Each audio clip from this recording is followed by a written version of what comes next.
高雄发生把尸体藏伫咧烫树的这个命案，那亲像是因为这部的纠纷来引起的。今嘛有找到批大等等可能的证物。也那警方逮捕姓陈的嫌犯，还有因阿姊甲姓李的嫌犯，拢总3个人。经过复讯了后，检方认为讲这3个人犯杀人等罪罪嫌重大。最新的消息，法院裁定这个姓陈的主嫌是羁押禁见，也那另外2个人是请回。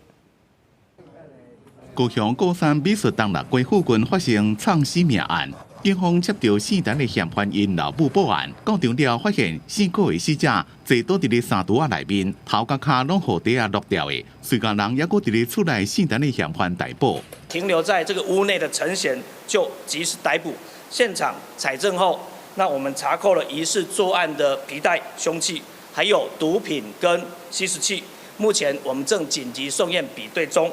姓陈的查甫人讲，伊甲即个姓柯的查甫人拢是诈欺集团的人，因为债务的问题，甲伊带转来厝的，不发生过佫就变冲突，最后透早杀出人命。一切大姊甲死女的朋友想要甲尸体再造并且灭证，无想讲因老母拄好转来，发现伊人怪怪，代志才白菜。本分局会针对我们相应的结果来做交叉比对，勿枉勿纵。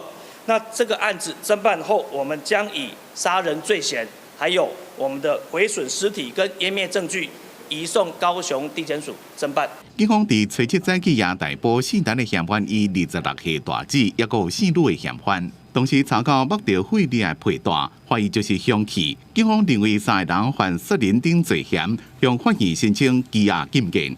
记者综合报道。